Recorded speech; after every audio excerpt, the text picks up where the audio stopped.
semaine, on va aborder un sujet qui est un petit peu moins fun, qui n'est autre que la déprime, parce que j'ai eu une semaine un peu compliquée, vous allez voir. Au début, ça commençait assez bien. Bon, même si le temps était vraiment pourri, j'étais quand même assez déterminée.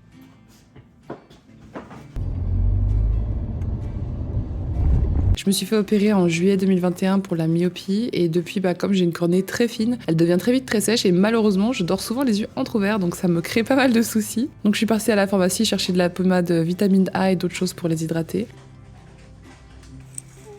Et j'en ai profité pour faire un crochet par la pâtisserie. Mais... Oh non! Je rêvais de mon pain au chocolat et je l'ai écrabouillé comme jamais. Oh non! Bon, première déception de cette semaine, mais bon, je l'ai quand même mangé, il était quand même très très bon. Et en fait, ce qui s'est passé, c'est qu'il y a eu la sortie du nouveau jeu de World of Warcraft, enfin la suite d'un jeu que j'avais déjà commencé à faire. Et donc ça fait 3 mois que je joue pas mal à World of Warcraft et à d'autres jeux, ça me fait vraiment du bien. Et ça recharge un peu ma batterie sociale parce que là, pour vous dire, au moment où vous me voyez sur ces plans, dites-vous que je ne suis pas sortie de chez moi depuis presque 9 jours, à part pour la pharmacie du coup et quelques courses. Mais je n'ai vu personne entre temps. Là, ça va, comme il y a du soleil, ça fait quand même du bien. Le moral était quand même présent.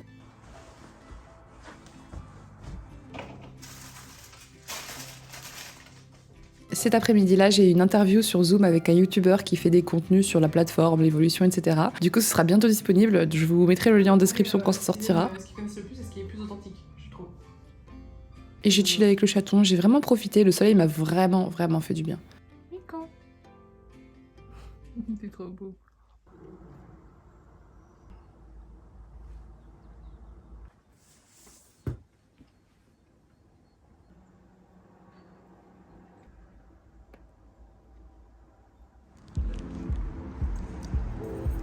Pour commencer cette semaine sur les bons auspices, j'avais rendez-vous pour une session d'essai d'électrostimulation. C'est les séances de sport où ils te mettent des électrodes qui font que quand tu contractes ton muscle, ça va le faire travailler 4 fois plus que si tu faisais une séance normale. C'est surtout ça, on espère. Normalement, le premier ou le 2, Alex? Ils ont été super sympas. Là, j'étais en train de remplir un formulaire pour évaluer mon sport, comment je ressentais mon corps, etc. Et puis, il m'a fait visiter un petit peu les lieux, il m'a expliqué comment ça allait fonctionner. Et donc, pour la séance, ils m'ont prêté un petit casier parce qu'il a fallu retirer complètement tous mes vêtements, même les sous-vêtements, et ils te prêtent une tenue qui va être très très près du corps. Et ensuite, ils t'arment de plusieurs vêtements qui sont mouillés avec des électrodes, etc. Et je te laisse le fermer tranquillement comme un chien. On a commencé avec quelques intensités et puis petit à petit il montait. Donc je le ressentais vraiment et c'est vrai que ça a fait très bizarre dans les muscles de recevoir des petites stimulations électriques. Ah ouais, ok. Là, tu le sens? Et la séance se passait super bien jusqu'au moment où il restait une seule minute et je commençais à me sentir pas très bien et à tourner de l'œil parce que tout simplement votre Miss Nationale a décidé de venir sans manger. Ça arrive souvent, des gens qui viennent comme ça. Souvent, non. Mais sur la séance d'essai, c'est vrai que les gens ne se rendent peut-être pas compte de l'intensité. Ils viennent comme toi à jeun ou un truc comme ça, tu vois. J'étais à jeun depuis le matin, j'avais déjà super faim et c'est vraiment pas une bonne idée parce que c'est un sport qu'on sous-estime. En fait, ton corps il fait quand même du sport donc pendant ce temps-là, c'était pas facile. Donc j'ai vraiment été à 2 doigts de m'évanouir mais j'ai tenu bon et puis il m'a donné quelques trucs à manger et là c'était réglé quoi. Et 5 minutes d'un programme de récup où les intensités sont beaucoup plus basses, on peut relâcher, on a pas besoin de contracter, c'est la machine qui travaille pour toi. Après avoir repris un peu de force et discuté avec le coach, je suis allée du coup prendre une bonne douche et j'ai profité de leur espace parce que c'était super.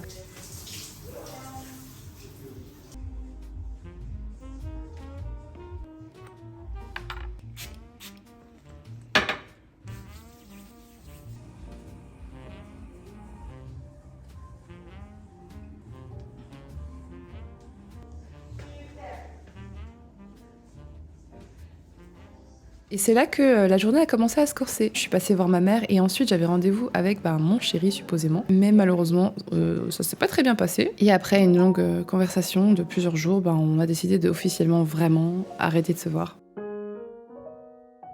Je pense le mélange entre le fait de une rupture, même si on savait déjà que c'était compliqué, on n'était plus vraiment ensemble, enfin c'était compliqué. Mais là, le fait de se dire ok c'est fini pour fini, et en plus ça faisait vraiment genre 10 jours que j'avais vu personne à part lui et tout ce qu'on a fait c'est se disputer. Donc je vous avoue que là mon moral il était à moins 40, j'ai commencé à remettre beaucoup de choses en question. Et ensuite ce qui s'est passé pendant les jours suivants c'est que j'ai joué à World of Warcraft toute la journée non-stop pendant 3, 4, 5 jours en faisant rien d'autre, je ne m'alimentais même plus, presque plus, ce qui est très très mauvais. Je prenais ce qu'il y avait sous la main mais j'avais la flemme de cuisiner donc j'ai perdu genre 2 kilos d'eau et de tout, enfin bref. Et là, je vous ai filmé l'état de mon bureau. Ça va, je sais que par rapport à des personnes qui sont en grosse déprime, c'est rien, mais pour moi, c'était déjà beaucoup. Parce que c'est vrai que plus tu entasses, plus c'est difficile de reprendre un rythme en fait, parce qu'il faut que tu nettoies tout autour de toi, il faut que tu prennes ta douche, que tu laves tes cheveux, enfin c'est des trucs débiles, mais le fait de garder des habitudes de propreté ancrées dans ton quotidien, ça t'évite de sombrer. Et là j'avais vraiment tout laissé sombrer pendant 5 jours. Mais vous me connaissez, je n'aime pas rester dans une situation difficile. Donc je me suis bougée et j'ai compté sur moi. Bon, le premier amour de ma vie c'est moi. Et je suis allée me faire des courses et je me suis apprêtée pour aller voir des copines et passer du temps avec quelqu'un, parce que être seule comme ça et compter sur son partenaire c'est jamais bon. J'ai fait un test pour boucler mes cheveux sans chaleur et ça n'a pas été très concluant. Oh my god.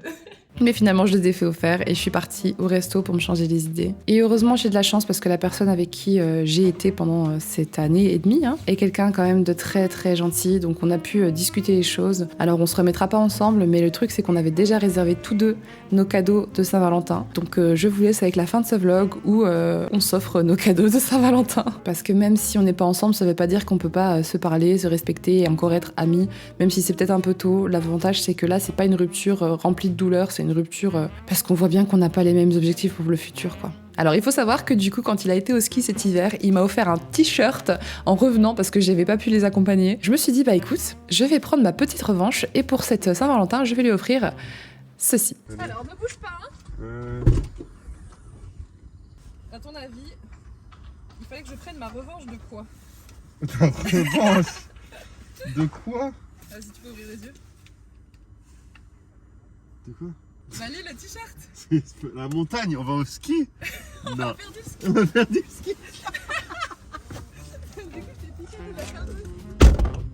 Alors, il faut savoir que j'ai skié que 2 fois dans ma vie auparavant. Donc finalement, j'étais quand même assez fière de moi parce que ça m'est revenu plutôt vite. Même si j'ai du mal à garder mes skis parallèles et que là, c'était un peu maladroit. Après, ça allait de mieux en mieux et puis on a quand même passé un bon moment. On a vraiment bien rigolé. Et lui, il est vraiment meilleur que moi au ski. Il en fait chaque année. Donc vous pouvez voir qu'il s'amuse à faire des sauts. Je lui ai demandé de faire un saut pour la caméra. Et c'était plutôt pas mal. Donc voilà, c'était la première fois qu'on se revoyait après la rupture, mais franchement, ça s'est bien passé. Et on avait aussi, du coup, de son côté, il avait réservé un superbe hôtel qu'on avait déjà été une fois. Et franchement, c'était magnifique. C'était la soirée qu'on avait toujours mérité d'avoir, avec magnifique resto, hôtel 5 étoiles, spa, massage. Je sais qu'il y en a qui peuvent trouver ça étrange de rester en contact avec quelqu'un avec qui on a été, mais qu'on n'est plus. Mais pour moi, je trouvais ça tellement healing. Ça nous a beaucoup guéri de pouvoir passer cette soirée ensemble et de vraiment discuter. On a beaucoup rigolé, on a mis les choses au clair sur plein de choses, mais dans la douceur. Parce qu'une fois que ça fonctionne plus avec quelqu'un, je pense que t'as plus facile d'accepter que cette personne, elle soit pas comme toi. Parce que tu te dis, c'est pas grave, je trouverai ma chaussure à mon pied, il trouvera la sienne et c'est tout ce que je lui souhaite. Donc ça a vraiment été une super soirée où on a profité à fond des lieux parce que c'était la dernière fois qu'on y allait ensemble, on le savait très très bien. Et c'était magnifique, ils avaient mis des petites bulles de chaleur à l'extérieur. Regardez-moi ça, genre c'est oh là là. Je vous dis, c'est la soirée qu'on aurait mérité de faire pendant 1 an et demi, on aurait mérité d'avoir toute une soirée comme ça. Mais c'était magique et je pense qu'on n'aurait pas pu se quitter d'une meilleure façon que celle-ci. Donc voilà, navré que cette vidéo ait 1 semaine de retard. Je suis quand même fière de moi de vous avoir montré tout ça parce que j'ai pas envie de vous faire semblant. Au début, en fait, j'ai pas filmé. Je me suis dit non, je vais pas leur montrer que je passe ma vie à jouer à WoW, que je suis en déprime, etc. Puis je me suis dit, mais le but de tout ça, c'est pas de mentir sur sa vie, c'est l'authenticité. Ce que je vis, il y en a plein qui le vivent également. Que ce soit de déprimer, d'avoir une rupture, de tomber amoureux, d'être heureux, d'être triste, d'être organisé et ordonné ou d'être bordélique. On le vit tous, en fait. Donc voilà, moi ça a été un hiver un peu compliqué à cause de tout ça, mais maintenant c'est terminé. Je me retrouve petit à petit, j'ai pris plein de rendez-vous amicaux pour essayer de rencontrer de nouvelles personnes. C'est pour ça que cette semaine, je vais sortir un max, j'ai un rendez-vous avec des gens quasi tous les soirs, donc je vous dis à la semaine prochaine pour de nouvelles aventures. Je vous souhaite le meilleur, j'espère que vous avez passé une belle Saint-Valentin et que vous êtes heureux, que ce soit avec quelqu'un d'autre ou avec vous-même.